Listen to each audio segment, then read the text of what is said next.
Hey, good afternoon, everybody. It is February 21st, 2024, and we are in the Old Testament book of 2 Chronicles, and we are going to read chapter 25. I'm going to start with the King Amaziah. And again, our chronicler is going to continue this theme he has of they start off pretty good, they start off obedient to God, and then they fall away. As a 21st century Christian looking back at these ancient kings, well, I can't really identify with ancient kings because I'm not one, but I can kind of identify with that. Hey, you know what? When times are really bad and I got nowhere to turn, it's easy to turn to God because I got nowhere else to turn. Problem is when I'm riding high and I'm getting blessings and I'm having success, and that's when I want to start kind of pushing God out of the way and say, you know what, I'm pretty smart. I think should get some credit for some of this. And we kind of see that with Amaziah here because he has some victories and he starts to think, wow, I'm pretty good king. I'm a pretty good military leader, and he's going to go and he wants to attack Israel. Just up and decides he wants to do that, and Israel says, pew, go away.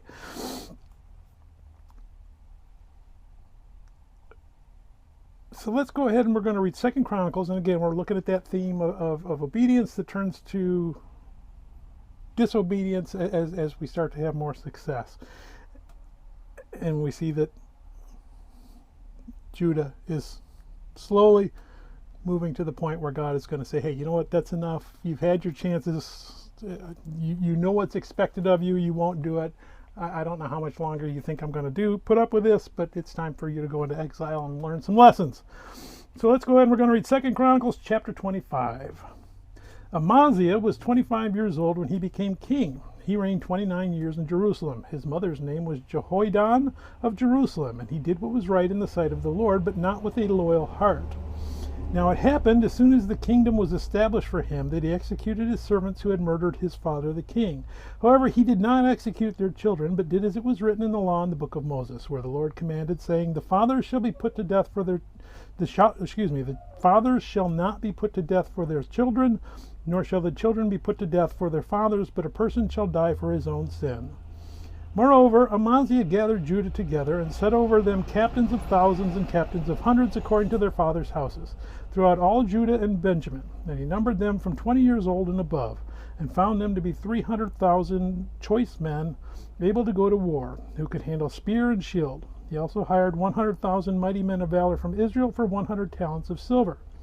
But a man of God came to him, saying, O king, do not let the army of Israel go with you, for the Lord is not with Israel, not with any of the children of Ephraim, but if you go, be gone. Be strong in battle, even as God shall make you fall, I'm really having struggles with here. Let's try this again. But if you go, be gone, be strong in battle. Even so, God shall make you fall before the enemy, for God has a power to help and to overthrow. Then Amaziah said to the man of God, but what shall we do about the 100 talents which I have given to the troops of Israel? And the man of God answered, the Lord is able to give you much more than this. So Amaziah discharged the troops that had come to him from Ephraim to go back home.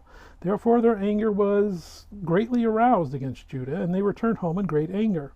Then Amaziah strengthened himself, and leading his people, he went to the valley of Salt, and killed 10,000 of the people of Seir. Also the children of Judah took captive 10,000 alive, brought them to the top of a rock, and cast them down from the top of the rock, so that they all were dashed to pieces. But as for the soldiers of the army which Amaziah had discharged, so that they would not go with him to battle, they raided the cities of Judah from Samaria to Beth-horon, killed 3,000 in them, and took much spoil.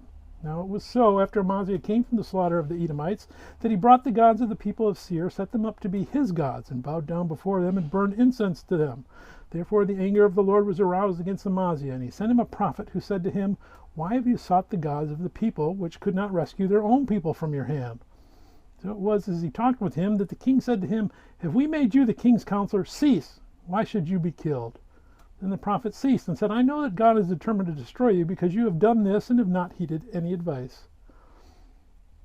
Now Amaziah, king of Judah, asked advice and sent to the Joash, the son of Jehoaz, the son of Jehu, king of Israel, saying, Come, let us face one another in battle. And Joash, king of Israel, sent to Amaziah, king of Judah, saying, The thistle that was in Lebanon sent to the cedar that was in Lebanon, saying, Give your daughter to my son his wife. And a wild beast that was in Lebanon passed by and trampled the thistle.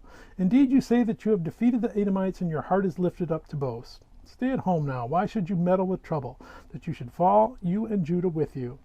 But Amaziah would not heed, for it came from God that he might give them into the hand of their enemies, because they sought the gods of Edom. So Joash, king of Israel, went out, and he and Amaziah, king of Judah, faced one another at Beth-shemesh, which belongs to Judah. And Judah was defeated by Israel, and every man fled to his tent. Then Joash, the king of Israel, captured Amaziah, king of Judah, the son of Joash, the son of Jehoaz, at Beth-shemesh. And he brought him to Jerusalem, and broke down the wall of Jerusalem from the gate of Ephraim to the corner gate, 400 cubits. And he took all the gold and the silver and all the articles that were found in the house of God with Obed-Edom, the treasures of the king's house and hostages, and he returned to Samaria. Amaziah, the son of Joash, king of Judah, lived 15 years after the death of Joash, the son of Jehoahaz, king of Israel. Now the rest of the acts of Amaziah, from first to last, indeed are they not written in the book of the kings of Judah and Israel? After the time that Amaziah turned away from following the Lord, they made a conspiracy against him in Jerusalem, and he fled to Lachish. But they sent after him to Lachish and killed him there. Then they brought him on horses and buried him with his fathers in the city of Judah. May God bless the reading of his word, and may God bless you. Bye.